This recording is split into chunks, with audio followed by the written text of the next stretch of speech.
pertama yang akan kami sampaikan adalah Islam. Jangan sampai serambut pun meragukan kebenaran Islam. Islam 100% benar. Baik itu yang ada dalam Al-Quran maupun dalam sunnah-sunnah ahadits sahihah as-sabitah an Rasulullah sallallahu alaihi wasallam. Allah berfirman, "Wa tammat kalimatu rabbika sidqan wa adla." Telah sempurna kalimat-kalimat firman Allah Subhanahu wa taala Al-Qur'an, juga hadis-hadis yang semuanya itu benar, sidqan. Pertama-tama surat Baqarah ayat kedua Allah menyatakan, "Dzalikal kitabu la raiba fih."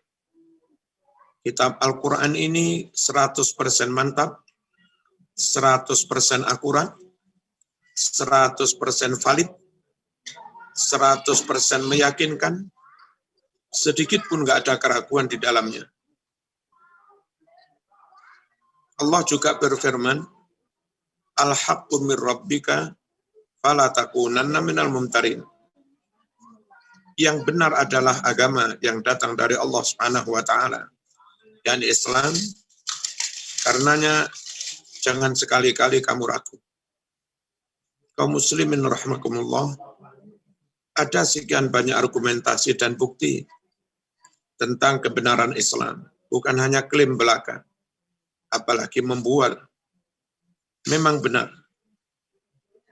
Kalau ukuran kebenaran suatu agama adalah keautentikan, keaslian kitab sucinya, kebenaran kitab sucinya, maka Islam dengan kitab suci Al-Quran yang 100% asli, 100% benar.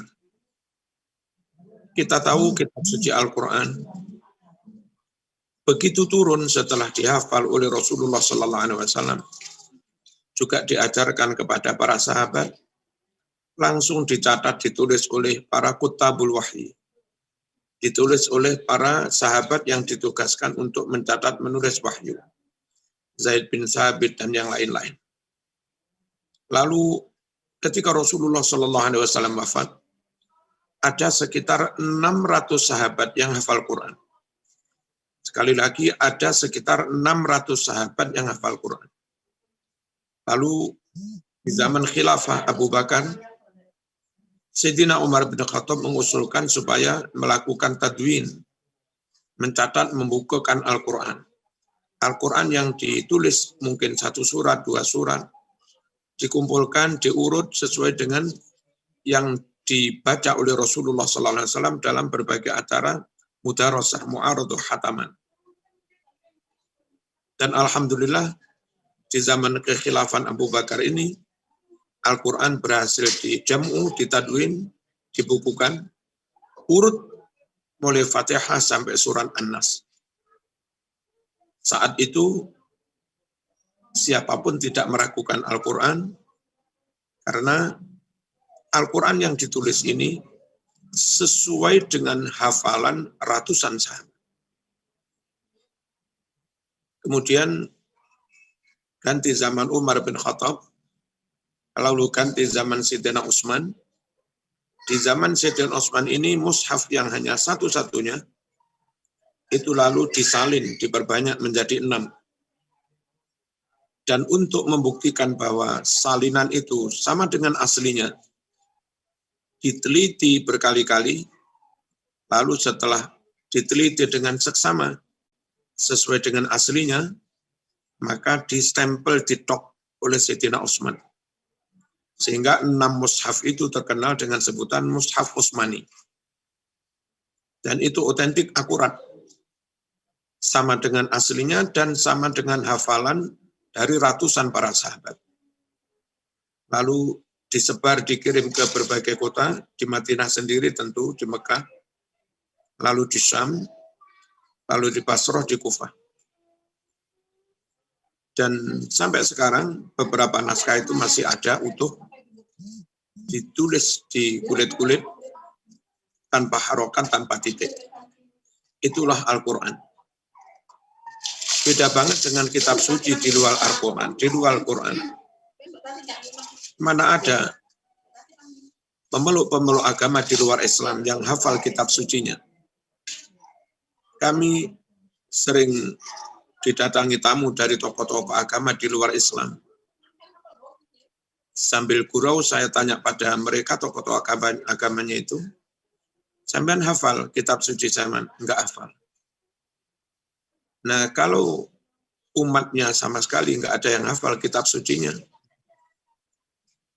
dari dulu enggak ada yang hafal kitab sucinya, maka ketika ada orang jahil menambah, mengurangi, merubah kalimat yang ada di kitab suci itu, siapa yang tahu dan yang bisa menjamin bahwa cetakan baru, terbitan baru itu tetap asli.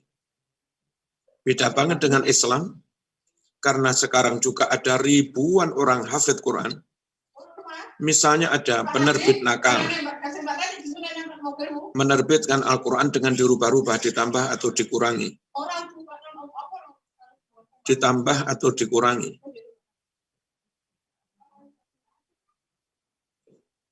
Maka karena ada ribuan orang hafid Quran, begitu Quran yang ditambah atau dikurangi atau dirubah itu segera ketahuan.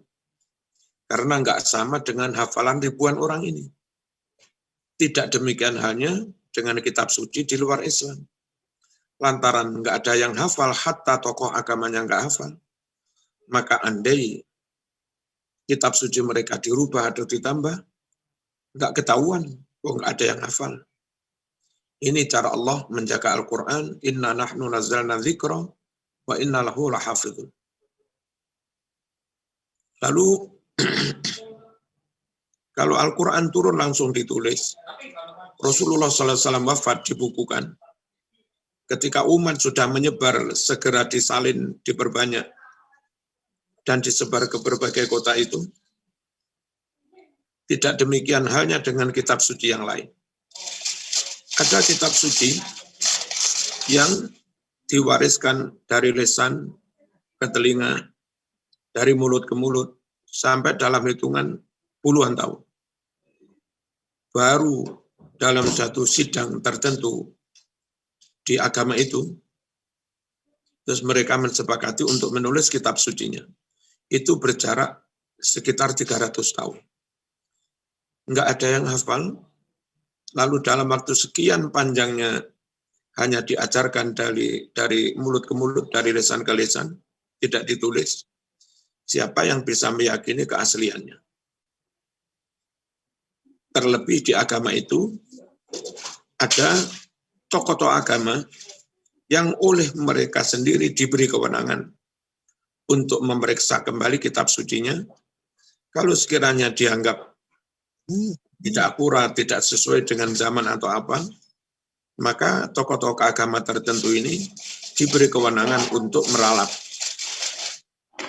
kitab sucinya. Kalau dalam waktu sekitar 2000 tahun, sering mengalami peralatan seperti itu, kita bayangkan sampai sekarang sudah mengalami perubahan berapa. Kita yakin yang asli adalah Al-Quran, dan karena yang asli Al-Quran, maka berarti agama yang asli adalah agama Islam. Belum lagi penemuan-penemuan, Masya Allah, Subhanallah, yang penemuan ini membuktikan kebenaran dan keautentikan Al-Quran. Profesor Dr. Rashad Khalifah tergelitik dengan angka-angka yang ada dalam Al-Quran. Penasaran dengan angka-angka yang ada dalam Al-Quran. Dia bertanya-tanya mengapa kalimat Bismillahirrahmanirrahim. Itu kalimat Bismillah itu bak langsung sin, bis, gak ada alifnya. Padahal aslinya ada alifnya, Bismillah. Kalau dalam Iqra, Bismi Rabbika, itu menulisnya pakai alif. Tapi Bismillah di awal surat itu ditulis tanpa alif. Dan dengan ditulis tanpa alif itu, maka jumlah huruf Bismillah hanya 19, tidak 20. Nah, Al-Quran diawali Bismillah, jumlah hurufnya 19. Berarti Al-Quran diawali dengan angka 19. Apa misteri rahasia di balik angka 19 mengawali angka Al-Quran? Ternyata semua angka-angka penting dalam Al-Quran mesti pas cocok sesuai dengan angka 19. Jumlah surat Al-Quran ada 114. Angka 114 ini sama dengan 19 kali 6. Jumlah kalimah dalam bismillah ada kalimah Allah Ar-Rahman Ar-Rahim. Kalimat Allah, lafaz Allah dalam Al-Quran jumlahnya ada 2.696. 2.698. Angka ini sama dengan 19 kali 142. Pas. Lafaz Ar-Rahman dalam Al-Quran ada 57. Angka ini sama dengan 19 kali 3. Angka Ar-Rahim dalam Al-Quran, Ar-Rahim yang asma Allah, ada 114. Angka ini sama dengan 19 kali 6. Enggak ada yang selegenje. Enggak ada yang tidak sesuai, semuanya cocok. Kalau ada surat diawali kalimat, misalnya surat Qaf, diawali huruf Qaf. Ternyata huruf Qaf di surat itu jumlahnya pas cocok dengan angka 19.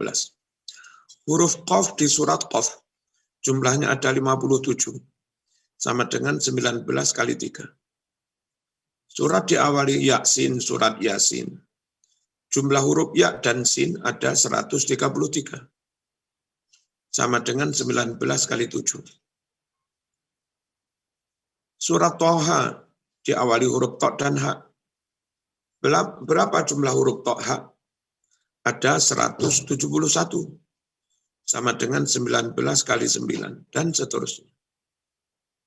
Begitu juga diawali alif lam mim. Itu nanti huruf alif lam mim jumlahnya sekian ribu, saya lupa, dan pas dibagi 19.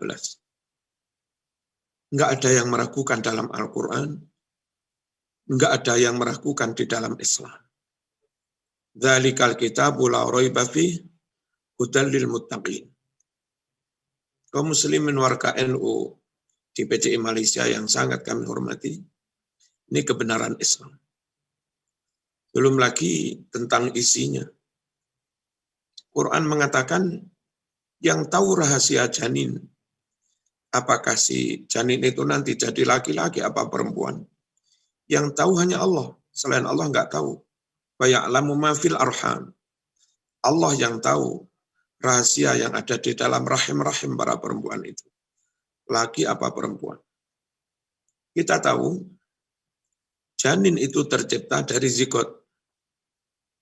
Zigot itu sel gabungan antara sel sperma dengan sel telur, ovum. Sel sperma dari suami mengandung 23 kromosom.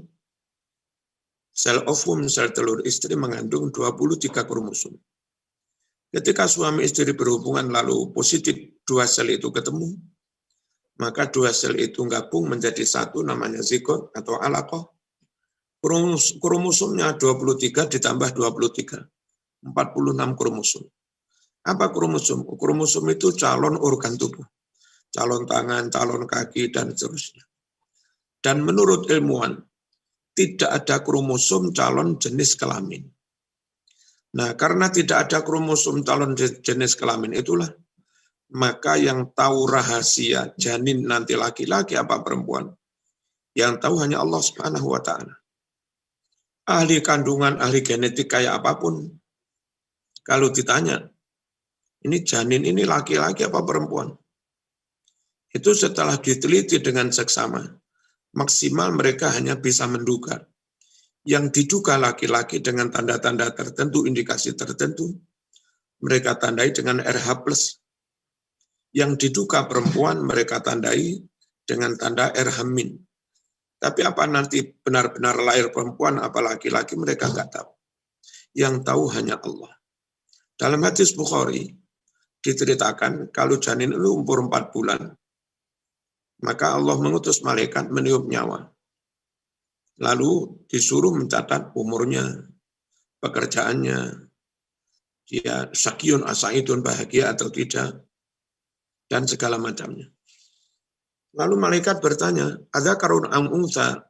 Ya Allah, ini dibuat laki-laki apa perempuan? Nah, saat itulah janin umur 4 bulan, Allah berfirman kepada malaikat, misalnya, buat laki-laki, nanti diberi tanda apa? Buat perempuan, nanti diberi tanda apa?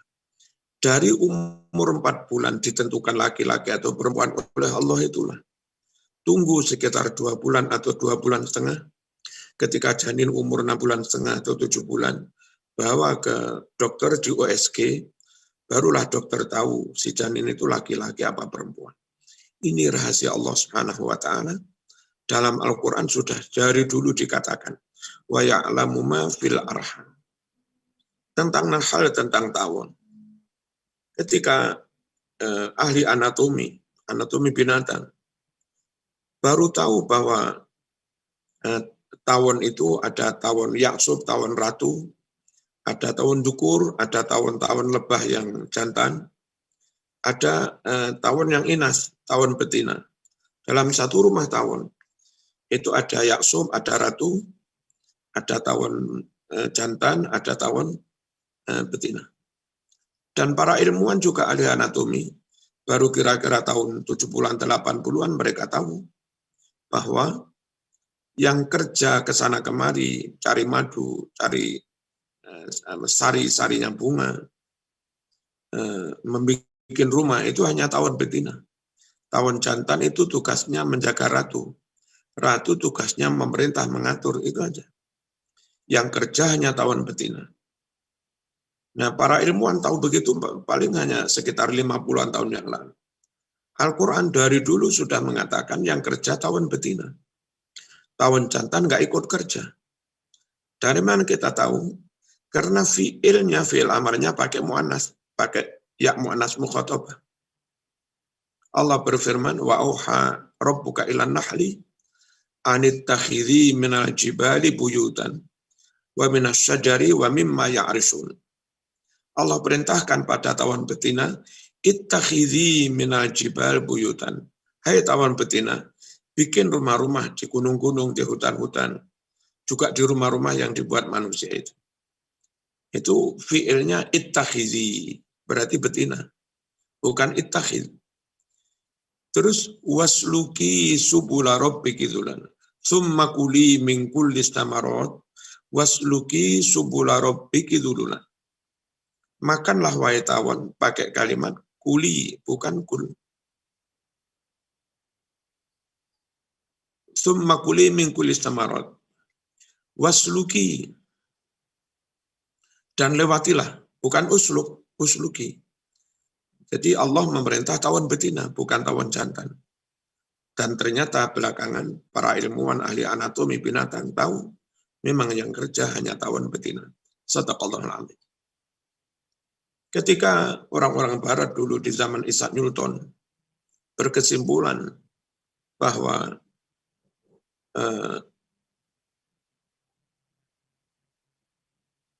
benda terkecil itu atom. Nggak ada yang lebih kecil dari atom. Menurut mereka. Tapi belakangan terus diteliti terus oleh Thomas Edison, Albert Einstein, dan seterusnya. Ada pengembangan-pengembangan. Ternyata ilmuwan akhirnya mampu memecah atom menjadi inti atom, menjadi kulit atom, menjadi proton, elektron, neutron. Dari dulu Al-Quran mengatakan ada benda sekecil zarrah, ada benda lebih gede dari zarrah, juga ada benda lebih kecil dari zarrah. Misqali dzarratin au akbaru min dzalika au asghara. Sekecil zarrah, seberat zarrah, atau lebih gede atau lebih kecil. Dari dulu Al-Quran sudah mengatakan begitu. Shadaqallahul adzim. Jangan meragukan Al-Quran. Lalu Al-Quran diturunkan kepada seorang Muhammad SAW yang dari kecil sekalipun nggak pernah berbohong. Yang dari kecil sekalipun nggak pernah khianat. Dan dari kecil cerdas.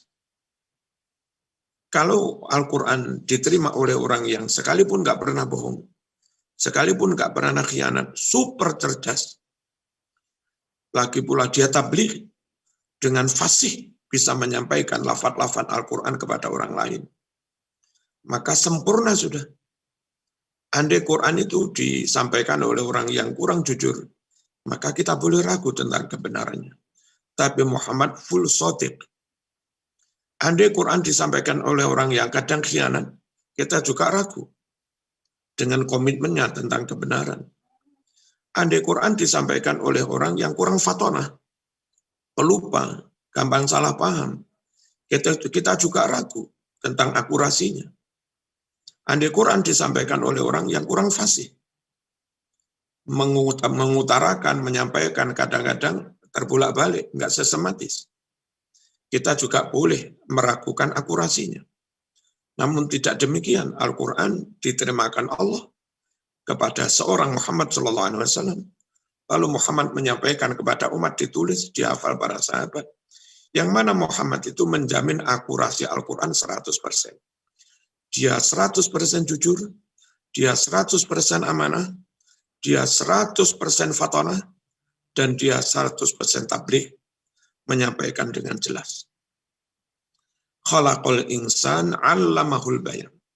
Diberi kemampuan untuk menyampaikan seterang-terangnya, sejelas-jelasnya, segamblang-gamblang. Lalu setelah para sahabat, ada ribuan tabi'in hafal Quran. Ada ribuan tabi'in hafal Quran. Sampai sekarang kita tahu, di kampus kami aja di UIN Malang, itu ada sekitar 2.000-an mahasiswa yang hafid Quran. Belum yang lain-lain. Di dekat sini, di Mojokerto kota dan kabupaten, itu jamkurnya Jamiatul Qur'an wal Hufad menghimpun mencatat sekitar 1.600 hafid Quran. Itu di satu daerah, Mojokerto. Belum di Malang Raya, belum di Surabaya, belum di Bondowoso, belum di Malaysia, di mana-mana. Kita nggak tahu sedunia itu entah berapa ratus ribu orang yang hafid Quran. Dan itu perlu. Dengan adanya ribuan orang hafid Quran, sekali lagi, kontrol tentang kebenaran keaslian Quran itu dikontrol dari dua jalur. Barangkali ada orang yang lupa hafalan, keliru membaca hafalannya, maka ada yang mensemak pakai mushaf, mas keliru. Barangkali ada mushaf cetaknya keliru, dikontrol oleh orang yang hafal, tulisannya keliru, terus saling mengontrol. Nah, kitab suci di luar Islam nggak seperti itu. Kaum muslimin rahimakumullah, belum lagi didukung di Islam, ada ulama yang ahli khat, ada ulama yang ahli nahwu sorob, ada ulama yang ahli balaghah, ada ulama yang ahli mantek, dan yang lain-lain. Kadang-kadang Allah memberikan karomah, anak misalnya umur 6 tahun sudah hafid Quran. Ada orang dalam waktu singkat hafal Quran. Pak D kami di militer, ya Hasbullah, itu menghafal Quran sekitar dalam waktu 1 bulan. Apa ada kitab di luar Islam yang bisa dihafal secepat itu? Kita tetap asyhadu an la ilaha illallah wa asyhadu anna Muhammadar Rasulullah. Dalam kondisi apapun, menghadapi situasi apapun, kita tetap yakin Allah benar, Muhammad benar, Al-Quran benar, hadis benar, asal hadis itu sahih. Yang kedua, kalaupun sekarang setelah 1443 tahun Islam berjalan, sekarang 1443 Hijriah, sudah sekian lama, dan ada sekian banyak golongan dalam Islam. Kita dituntut tetap ikhtiar semaksimal mungkin, mencari lalu mengikuti berpegangan pada golongan dan paham yang sesuai dengan ajaran Rasulullah SAW, juga para sahabat, para salaf saleh. Terus bagaimana cara kita berikhtiar supaya berislam di zaman sekarang yang jaraknya sudah 1400 tahun lebih, tapi kita tetap dituntut berislam sesuai dengan Islamnya Rasulullah SAW dan para sahabat. Ada banyak tips supaya Islam kita tetap sesuai dengan Islamnya Rasulullah SAW. Yang pertama, pesan Kanjeng Nabi, فَإِذَا اخْتَلَفْتُمْ فَعَلَيْكُمْ بِالسَّوَادِلْ أَعْظَمِ. Jika kalian, hai umat Islam, berselisih, maka ikutilah golongan yang mayoritas. Di dunia ini ada Syiah, tapi minoritas. Di dunia ini ada Mu'tazilah, tapi minoritas. Di dunia ada Khawarij, tapi minoritas. Di dunia ada Jabariyah, tapi minoritas. Di dunia ada Murji'ah, tapi minoritas. Sekarang ada juga liberal, tapi minoritas. Ada juga kaum radikal, Wahabi. Tapi kalau dihitung sedunia, minoritas. Kalau nggak percaya, silahkan haji. Mayoritas ribuan jamaah haji itu secara umum sholatnya sama. Kalaupun ada yang beda-beda, itu 1-2. Secara umum cara sholatnya sama. Nah, kita yang awam, yang tidak bisa ijtihad sendiri, tidak bisa ngaji tafsir sendiri, tidak bisa ngaji hadis sendiri, maka secara umum ikutlah yang umum. Bagi orang Jawa, di sini umumnya orang wirid. Umumnya orang ngimami pakai basmalah, Umumnya orang nyun sewu, pakai kabira walhamdulillah katsira, ya kita pakai.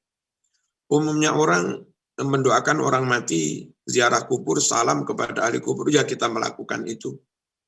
Umumnya orang tarawih 20, ya kita tarawih 20. Ada yang nggak begitu, tapi mereka nggak mayoritas. Tidak umumnya orang. Di kampung saya ini, juga di kampung mana-mana. Kalau ada sekitar 5.000 penduduk, paling-paling yang benar-benar menentang kirim doa, nggak ada 100 orang. Rata-rata, kalau diajak mendoakan orang yang genduren, itu rata-rata mau. Kalaupun ada yang tidak mau, itu 1-2. Ikuti yang mayoritas. فَإِذَا اخْتَلَفْتُمْ فَعَلَيْكُمْ بِالسَّوَادِلْ أَعْظَمِ. Jika kalian berselisih, maka ikutilah yang mayoritas. Apalagi kalau itu sudah menjadi kesepakatan ijma. Tidak mungkin keliru, nggak mungkin sesat. Nabi menjamin dalam sabdanya, La tajtami ummati ala dhalalah. Tidak mungkin umatku mensepakati suatu kesesatan. Kalau umatku sepakat ini hukumnya haram, ya haram. Kalau umatku sepakat ini hukumnya wajib, ya wajib. Ini pegangi yang mayoritas.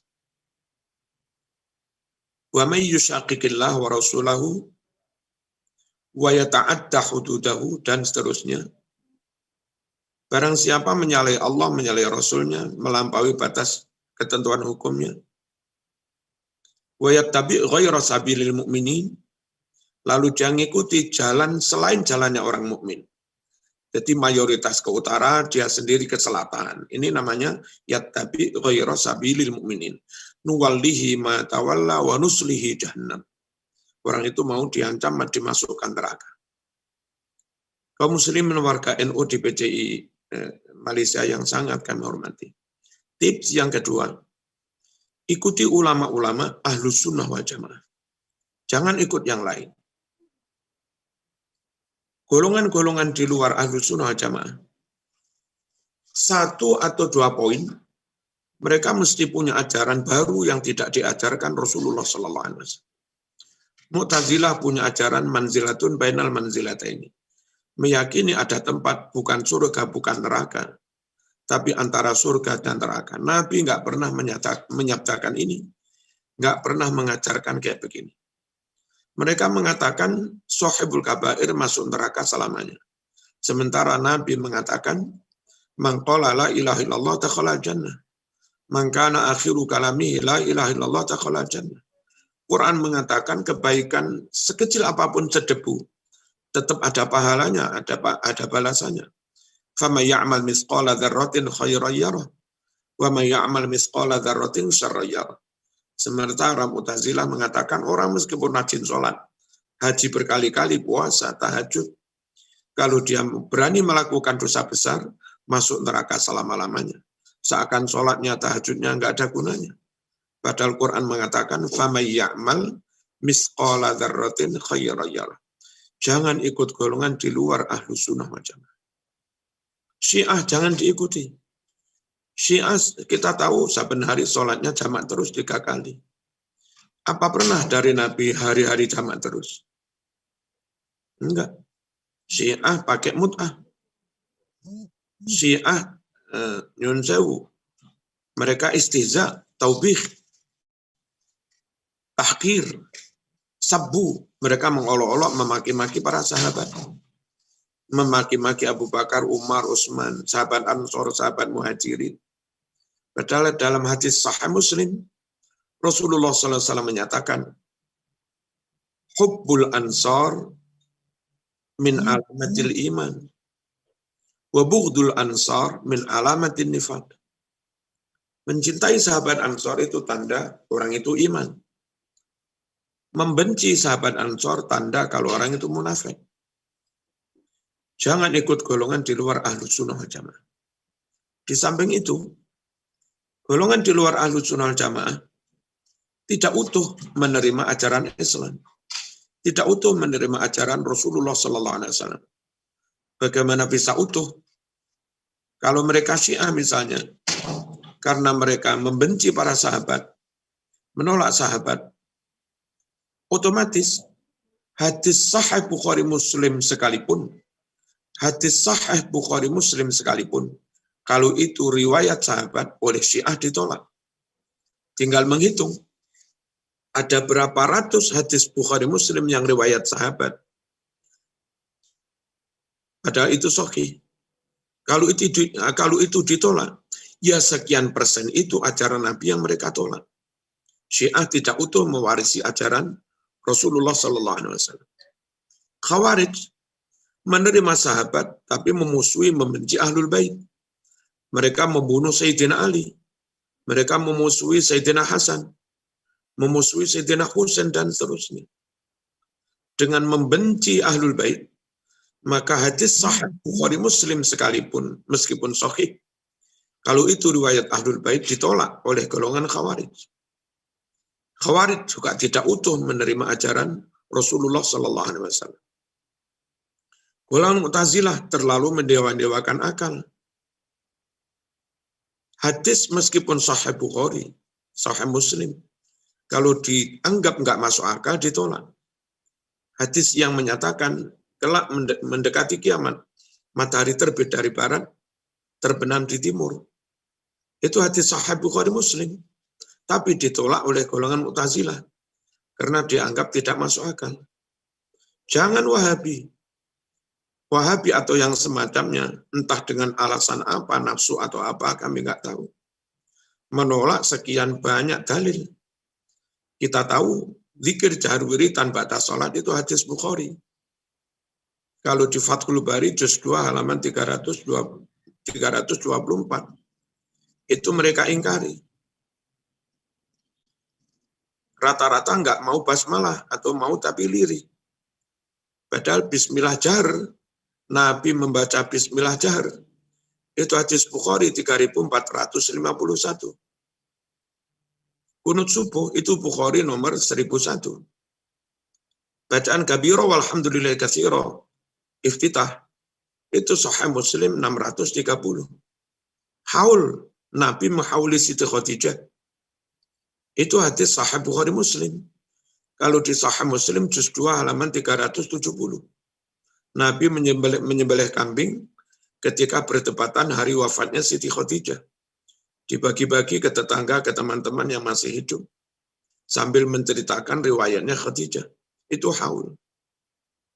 Bahwa sedekah yang kita niatkan untuk mayit nyampe, itu hadis Bukhari, hadis Sahih Muslim.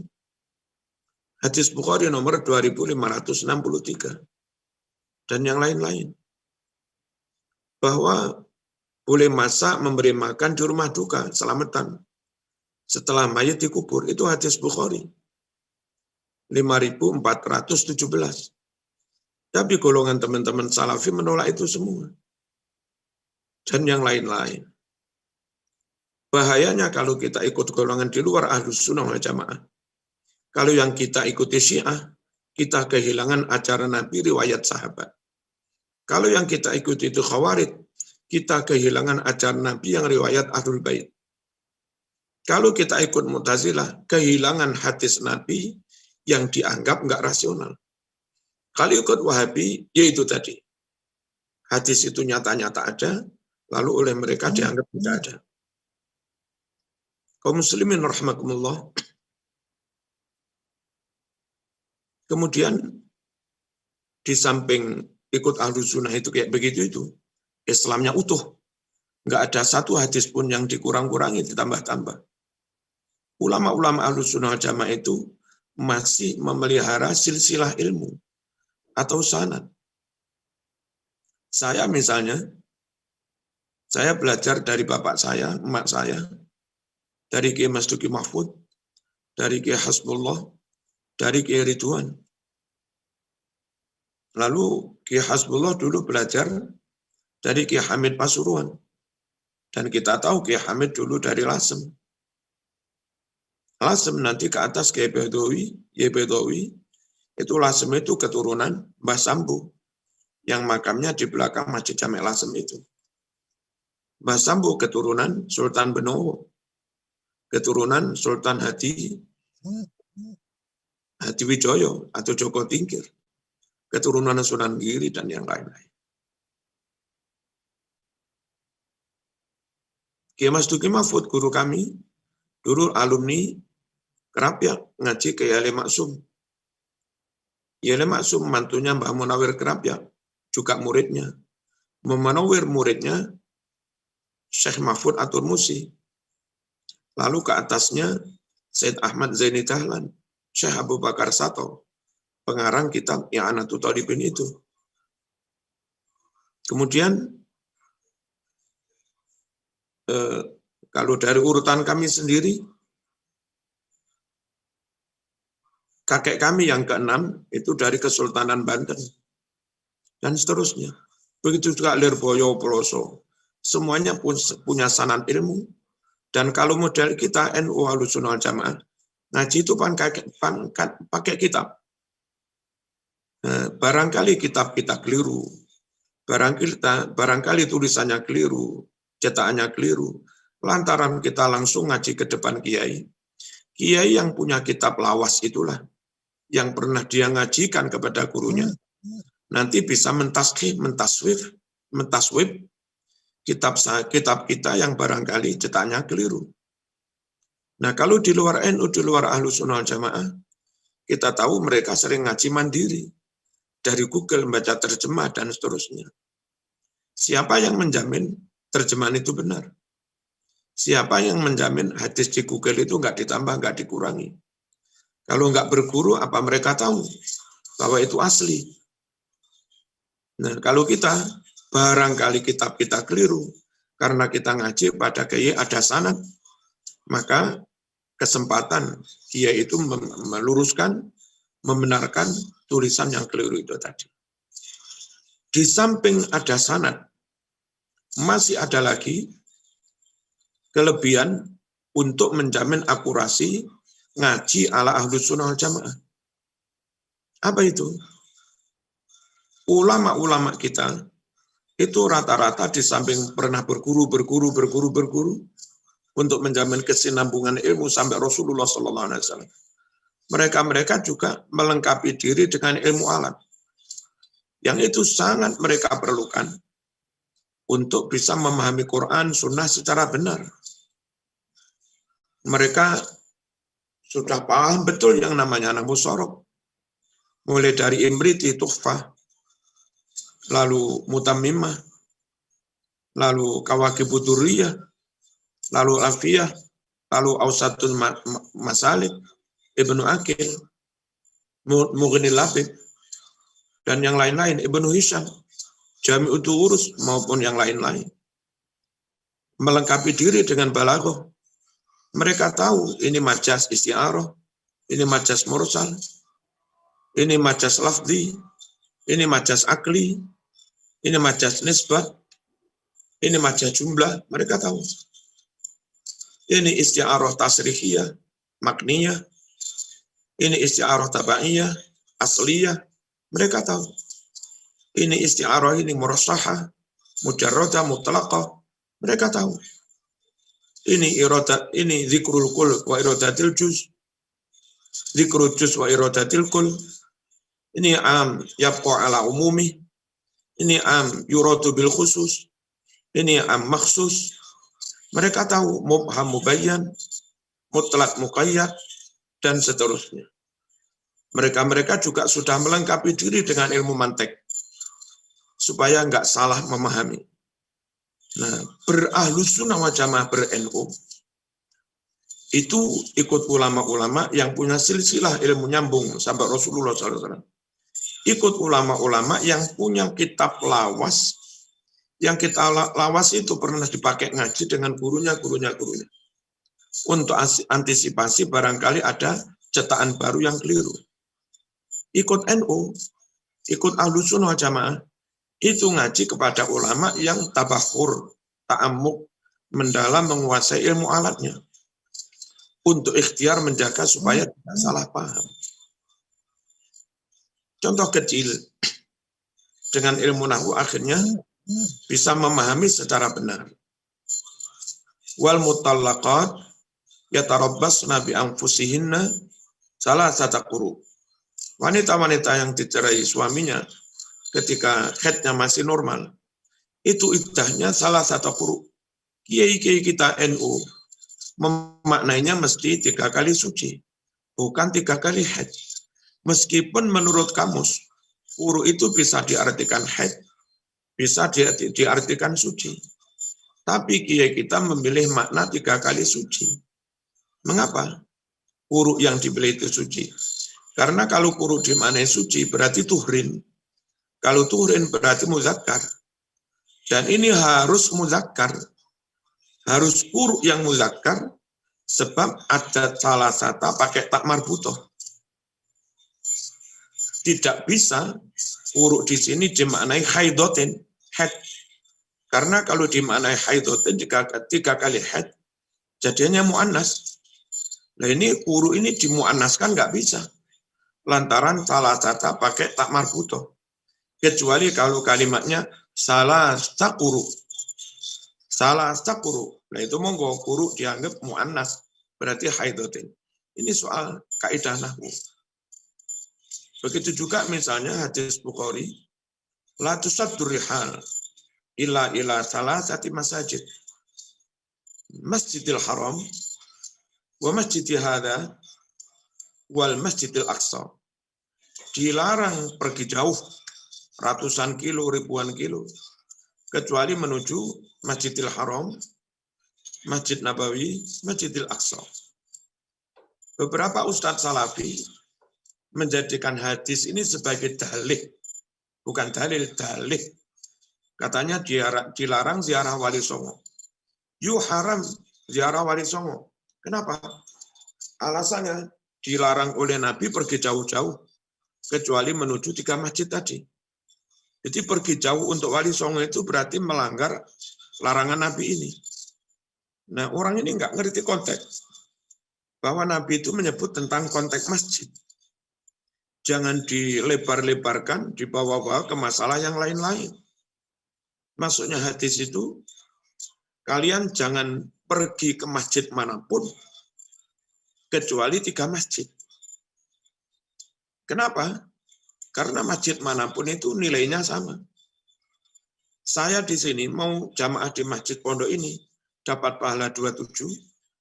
Mau jamaah di masjid Kuala Lumpur sana, ya tetap dapat pahala 27. Mau jamaah di Masjid Ahqaf Yaman, pahalanya juga 27. Karena masjid-masjid itu pahalanya sama kalau kita jamaah. Nggak ada gunanya kita. Mau kemana mas? Mau ke Yaman, jamaah zuhur. Itu nggak boleh. Habis biaya banyak, toh pulang hanya dapat pahala 27.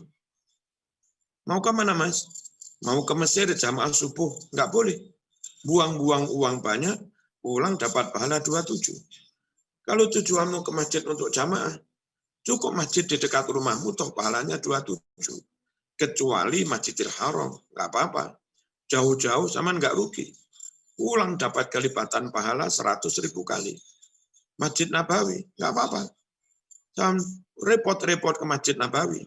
Habis biaya banyak, pulang dapat kelipatan pahala 1000 kali. Dan yang lain-lain. Nah, jadi hadis ini konteksnya tentang masjid. Nggak perlu dibawa-bawa ke masalah ziarah ke yang lain-lain. Nah, dengan membawa konteks masjid secara nahwiyah benar, secara logika benar. Dengan begitu mustasnanya masjid, mustasna minhunya juga tentang masjid. Dan itu aslinya mustasna istisna itu istisna mutasil kayak begini. Yang mustasnanya kalau kalamnya tam mujab harus nasab. Kalau kalamnya tam manfi bisa nasab jadi istisna, bisa juga jadi badal. Mastasnatil lama tamamin yantasib. Wa ba'da nafyin au kanafyin tuhib. Itba umat tasala wangsib mangqata wa antamimin fihi ibdalun waqab. Dan yang lain-lain. Ikut NU, ikut Ahlus Sunnah wal Jamaah. Ada urut-urutan ilmu silsilah sampai Rasulullah SAW. Ulama-ulama NU masih memegangi kitab-kitab kuno asli yang umurnya 100 tahun, 200 tahun, yang itu pernah dingajikan ditashek kepada gurunya sebagai antisipasi barangkali ada cetakan baru yang keliru atau dikurangi. Plus kiai-kiai NU melengkapi diri dengan ilmu alat nahwu sorob balaghah mantek. Dan nyun sewu. Rata-rata kiai pondok kiai salaf itu meskipun sudah bisa nahwu sorob, itu kalau ngaji ke kiai sepuh tetap dimaknai. Mengapa dimaknai? Untuk mewarisi ilmu. Mbah Yai memaknai dari gurunya seperti itu. Gurunya dulu dapat makna dari gurunya lagi seperti itu. Nah, eman sekali kalau kita lewatkan itu. Upayakan kita juga punya makna yang seperti itu lagi. Nah, di pondok begitu. Ada kesinambungan untuk menjamin orisinalitas, untuk menjamin keautentikan paham, untuk menjamin akurasi. Belum lagi, alhamdulillah wa syukurillah, dan semuanya dari Allah. Di NU itu aneh. Kadang ada ulama sepuh luar biasa ngalimnya. Kita khawatir kadang-kadang kalau kiai sepuh itu wafat, terus gimana nanti, siapa kadernya. Umat ini nggak tahu. Ternyata setelah Mbah Yai Maimun Kapundhut, muncul Gus Bahak yang kayak begitu itu. Dulu di Malang ada Syed Awel Al-Idrus, alimnya luar biasa. Dia menjadi Rois Suriah PCNU Kota Malang. Dengan katib Al-Habib Abdullah Bil Faqih yang hafal sekitar 10.000 hadis.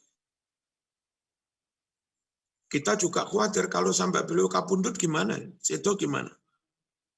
Ternyata muncul Kiai Mas Mahfud yang enggak kalah alimnya. Dulu di PBNU ada Gus Dur. Sebegitu top Gus Dur. Terus kita sempat khawatir kalau sampai Gus Dur turun, siapa yang mampu mengganti Gus Dur? Ternyata muncul Kiai Hasyim Muzadi yang luar biasa. Begitu ngetopnya Kiai Hasyim, kita sempat khawatir ini kalau Kiai Hasyim sudah enggak terpilih karena sudah 2 kali. Siapa kira-kira yang ternyata muncul Kiai Said Akil, top, luar biasa. Jadi seakan-akan memang, udah Marzuki kamu kalau ikut NU nggak usah khawatir. Meskipun semacam nggak ada program mempersiapkan kader lewat Daurah Tadribiyah di NU. Wong Allah sendiri yang ngatur, Allah sendiri yang dan muncul-muncul sendiri. Kaum muslimin rahimakumullah. Kemudian kita tahu di Timur Tengah yang banyak dikuasai Wahabi. Mereka menghilangkan asar Islamiyah. Jejak-jejak peninggalan Islam, artefak. Mereka hilangkan makam-makam para ulia, makam syuhada, makam para sahabat mereka bongkar. Mereka gusur, mereka ratakan dengan tanah. Ribuan naskah Sahih Bukhari Muslim. Tahun sekitar 1923-24. Mereka rampas dari rumah para ulama, lalu mereka musnahkan. Namun tidak demikian halnya di NU di Indonesia. Kitab-kitab asli yang umurnya ratusan tahun terawat dengan baik. Makam para ulama sebagai bukti di sini ada ulama fulan, ada ulama fulan. Terawat, terjaga dengan baik dan kita ziarahi. Dengan ber-NU, ber-Ahlussunnah wal Jamaah, Islam ini lestari bukti sejarahnya, lestari kitabnya, lestari ulama yang mewarisi dan mampu serta punya alat untuk memahaminya. Dan tentu lestari amaliyahnya, karena kita mondok diajak wiritan oleh kiai, wiritannya bla bla bla bla, doanya ini. Nanti setelah anak itu mondok di situ 10 tahun, lalu boyong, dia dengan murid-muridnya juga mengamalkan seperti itu juga. Terus lestari itu, insya Allah sampai ila yaumil qiyamah. Islam, Ahlussunnah wal Jamaah, Nahdlatul Ulama. Lalu kaum muslimin rahimakumullah, dalam kitab An-Nusus Al-Islamiyah fi Raddi ala Madhabil Wahabiyah, karangan Muhammad Faqih Mas Kumambang Gresik, halaman 12, halaman 14, monggo dengan baca. Yang halaman 12 di sana dikatakan bahwa amma syaikhuhum Muhammad ibnu Abdul Wahhab faqad takharaja ala yati jasus al-mustakmiratil Britania Jeffrey Hamper, bahwa tokoh atau pendiri golongan Wahabi si Muhammad ibnu Abdul Wahhab itu murid yang pernah dididik oleh seorang mata-mata Inggris, orientalis Inggris, namanya Jeffrey Hamper. Bayangkan betapa bahayanya penggerak Islam.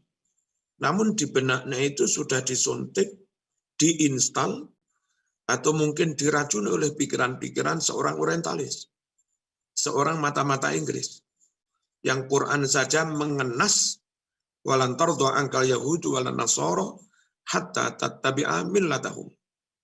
Apa enggak kita khawatir lewat menginstal data-data, memasukkan racun di muridnya yang kemudian ditokohkan oleh kelompok tertentu.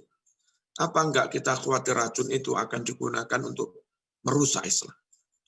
Dan nyatanya wilayah Timur Tengah kita tahu hancur. Yaman, Libya, Suriah hancur kayak begitu. Dulu juga terjadi peperangan yang dahsyat di Saudi, yang sekarang kayak begini ini. Jangan ikut yang kayak begitu-begitu, ada Jeffrey Hamper-nya. Jangan ikut Syiah, di samping Syiah itu begitu-begitu. Di balik itu ada Abdullah bin Sabah. Dan kita tahu Abdullah bin Sabah itu siapa? Agamanya apa? Jangan ikut golongan liberal. Di balik golongan liberal itu siapa? Stephen Hawking. Tentu non-muslim. Tuluskah seorang muslim untuk berbuat baik demi kebaikan Islam? Saya enggak yakin. Walan tardu ankal yahud walan nasara hatta tattabi'a millatahum. Wala yazaluna yuqatilunakum hatta yaruddukum antinikum in istata'u. Mereka terus memerangi kamu, berusaha membuat kamu murtad dari agamamu. Ada kelompok-kelompok yang merasa paling Islam, mendirikan khilafah Islamiyah, dan seterusnya. Tapi kantor pusatnya di London, difasilitasi kerajaan Inggris. Inggris yang notabene mustakmirah, imperialis, menjajah. Tuluskah Inggris itu akan memfasilitasi pendirian khilafah Islamiyah? Dan yang sering teriak-teriak Pancasila kafir, Indonesia togut, NKRI togut, Presiden togut. Mereka ingin mendirikan khilafah Islamiyah, anti rupiah, maunya dinar. Mereka itu pusatnya, kantor pusatnya di Inggris, di London. Ikhlaskah, tuluskah Inggris, London membangun Islam? Dan sudah terbukti bertahun-tahun menjajah Islam, merusak Islam, dan yang lain-lain. Ayo tetap Islam yang asli, tokohnya dari dalam Islam, enggak ada intervensi orang di luar Islam, tidak didanai golongan di luar Islam, pendirinya, di balik pendiri itu nggak ada orang non-muslim, semuanya muslim, itu adalah Ahlus Sunnah wal Jamaah. Lalu untuk konteks kenusantaraan termasuk Indonesia, Malaysia, Brunei, dan yang lain-lain, kita penting ikut ulama-ulama yang Nusantara Ahlus Sunnah wal Jamaah ini, karena di samping mereka-mereka itu menguasai dalil, menguasai kitab, mereka-mereka juga mengetahui, menguasai situasi. Ulama Malaysia tahu situasi Malaysia. Ulama Brunei tahu situasi Brunei. Ulama Indonesia, Jawa, Sumatera tahu situasi Indonesia. Sehingga pas banget. Dalilnya tahu, syariatnya tahu, hukumnya tahu, lapangannya tahu. Ini bisa bimbing orang awam, menuntun orang awam sesuai dengan dalil, sesuai dengan syariat, dan sesuai dengan situasi dan kondisi. Orang alim namun bukan Nusantara. Mungkin mereka menguasai syariat Quran Sunnah. Tapi kalau nggak menguasai situasi di Malaysia, nggak tahu tentang situasi di Indonesia, di Jawa, di Madura, di Brunei, bisa-bisa mereka kayak dokter spesialis, tapi belum sempat mendiagnosis pasien, langsung suntik. Sehebat apapun dokter spesialis itu kalau nggak tahu pasien, langsung menangani ngobati ya nggak benar. Nah, ulama-ulama kita itu suntiknya punya, keahlian punya, obat punya, lalu juga mengerti betul yang kami hadapi itu kayak begini, sehingga yang pas kayak begini. Oleh karenanya, kita tetap mantap ikut Islam, akidah ahli sunnah wal jamaah, namun ikut ulama-ulama yang mengerti betul situasi kenusantaraan, baik di Indonesia, Malaysia maupun Brunei, yang kita sebut akhirnya dengan istilah Islam Nusantara. Islam Nusantara bukan Islam dengan rukun Islam yang lain, bukan Quran yang lain, bukan manasik haji yang lain, semuanya sama, syariahnya tetap. Hanya lebih memilih ulama yang ngerti kenusantaraan daripada ulama yang nggak ngerti kenusantaraan untuk hal-hal yang terkait dengan dzuruf, yang terkait dengan situasi di mana kita berada. Termasuk masalah politik yang paling pas kayak apa. Lalu yang perlu kami sampaikan, ketika Islam masuk Yaman, lalu ada Islam dengan ciri khas Yaman, agak beda dengan Islam dan dengan ciri khas Arab atau Saudi. Lalu orang menyebutnya Islam Yaman. Islam masuk Mesir, dilaksanakan oleh orang Mesir dengan karakter Mesir, dengan rasa Mesir, dengan budaya Mesir. Lalu penampilan Islam di sana juga beda dengan Islam di Saudi. Disebutlah Islam Mesir. Begitu juga Turki, disebutlah Islam Turki. Nah, ketika masuk di Indonesia, di Nusantara, Malaysia juga, Brunei, ajarannya sama, tapi dilaksanakan dalam situasi yang beda, oleh bangsa yang beda, oleh bangsa yang kemampuannya beda, rasanya beda, budayanya beda, tradisinya beda, heterogenitasnya juga beda. Lalu menampilkan Islam yang jadinya kayak begini ini. Lalu kita sebut dengan istilah Islam Nusantara. Nah, yang perlu kami tanyakan, ketika ada istilah orang menyebut Islam Yaman, ya diam-diam saja, nggak dipermasalahkan, nggak ditentang. Ketika disebut dengan istilah Islam Mesir, ya diam-diam saja, nggak ditentang. Kenapa ketika kita menyebut dengan istilah Islam Nusantara? Malah ditentang. Anehnya yang menentang itu, ya orang yang ada di Nusantara itu sendiri. Mereka menentang padahal mereka bagian dari Islam Nusantara itu. Mereka biasa khutbah pakai bahasa Indonesia, pakai bahasa Melayu. Itulah ciri khas Islam Nusantara. Di Saudi nggak ada khutbah pakai bahasa Melayu. Kita ada acara nikahan, walimah, tidak sekedar walimah makan-makan. Enggak. Ada acara ceramah, ngaji, lalu ada acara nyumbang duit. Bobo itu. Di Timur Tengah enggak ada. Di sini nyembelih ayam, setelah disembelih dimasak, jadi ayam goreng, jadi ayam kari, jadi sate, jadi geprek, jadi lodo, macam-macam. Di sana enggak ada.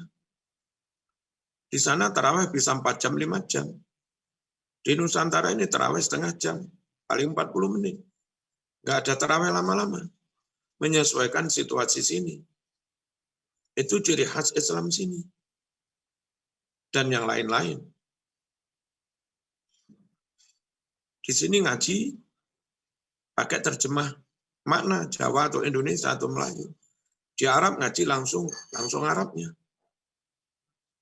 Di sini ada kiai-kiai yang bisa membaca kitab Sahih Bukhari, Muslim, tafsir. Ratusan kitab mereka baca, paham. Artinya mereka memahami, menguasai puluhan ribu kalimat Arab. Tapi mereka tetap pakai bahasa lokal.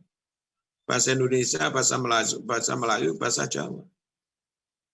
Itu Islam Nusantara. Sementara kita tahu sekarang ada fenomena. Orang baca kitab nggak bisa, baca Sahih Bukhari nggak bisa, baca tafsir nggak bisa. Artinya mereka belum menguasai ribuan kalimat Arab. Tapi tampilnya kayak Arab-Arab sudah, kemarab. Dikit-dikit ya khair. Dikit-dikit akhi ukhti. Padahal kiai-kiai kita punya kitab 5 almari, punya kitab 10 almari dan mengerti semua. Ya tetap saja assalamualaikum warahmatullahi wabarakatuh. Bagaimana Mas? Baik, Mas? Ya, alhamdulillah. Sehat, Mas? Ya. Lah maunya kita Islam sini itu Islam yang kayak begitu. Islam yang nggak usah neko-neko. Semoga dengan Islam kayak begini, benar Islam kita, selamat dunia sampai akhirat, dan karena sesuai dengan situasi kondisi, maka diharapkan tetap damai, nggak ada konflik. Nggak ada konflik dengan non-muslim, nggak ada konflik dengan pemerintah, nggak ada konflik dengan intern sesama muslim yang mungkin beda paham. Dengan begitu, lestarilah negeriku, lestarilah negaraku, dan aman bekerja maupun aman beribadah. Sekian, wassalamualaikum warahmatullahi wabarakatuh.